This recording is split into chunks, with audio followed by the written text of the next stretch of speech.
విశాఖలో railway zone కావాలి అవన్నీ అడుగుతాను.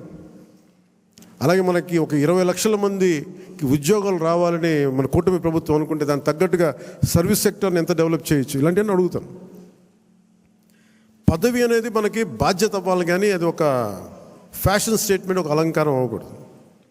ఎందుకంటే చాలామంది అడుగుతున్నప్పుడు నాకు ఉన్న ఇబ్బంది ఏంటంటే సబ్జెక్ట్ నాలెడ్జ్ లేకుండా, ఇప్పుడు నేను పొల్యూషన్ నేను తీసుకున్నా, కానీ అటవీ శాఖ తీసుకున్నా, పర్యావరణం తీసుకున్నా, పంచాయతీరాజ్ శాఖ తీసుకున్నా, నేను వచ్చి ఇప్పుడు నేర్చుకోలేదు.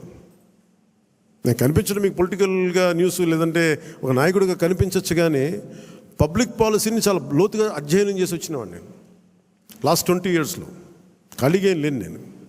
సో అందుకు నాకు రివ్యూస్ నాకు తేలిగ్గా ఉంది. నాకు నేను అధికారంలో లేనప్పటికీ, పరిపాలన అనుభవం లేనప్పటికీ కూడా. అలాగే మీరు ఏదైనా అడిగేటప్పుడు కూడా మీ అనుభవంలోకి దగ్గరగా అడగండి. నాకు లేదు అంటే, నాకు భవిష్యత్తులో ఏదైనా కావాలంటే మీరు దానికి తగ్గట్టుగా సంసిద్ధం అవుతానంటే I'm open for it. So అందుకని దీని అందరూ పెద్ద మనసుతో మీరు అందరూ అర్థం చేసుకుంటారని చెప్పి మీ అందరికీ పేరు పేరున మీ అందరికీ ధన్యవాదాలు తెలుపుకుంటూ, ముఖ్యంగా ఈ కార్యక్రమాన్ని ప్రసారం చేస్తున్న మీడియా అధిపతులందరికీ,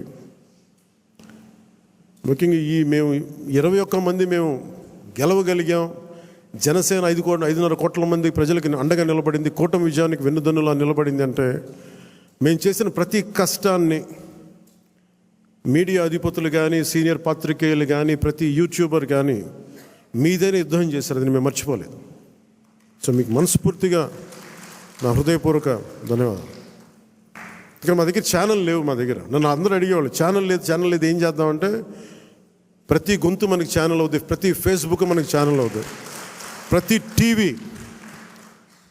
టీవీ మన ఛానల్ అవుతుంది. ప్రజల కోసం చేసినప్పుడు అన్ని ఛానల్స్ మన ఛానల్స్ అవుతాయి. అందుకనే నాకు ఇది మనది కాదు, ఇది వాళ్ళది అని నేను ఎప్పుడు అనుకోను.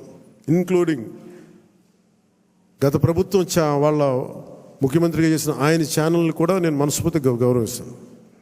వాళ్ళు మనల్ని గుర్తించకపోవచ్చేమో, కానీ వాళ్ళకి ఆ గౌరవం సంపూర్ణంగా ఇస్తాం. సో మనస్ఫూర్తిగా మీ అందరికీ కృతజ్ఞతలు తెలియజేసుకుంటూ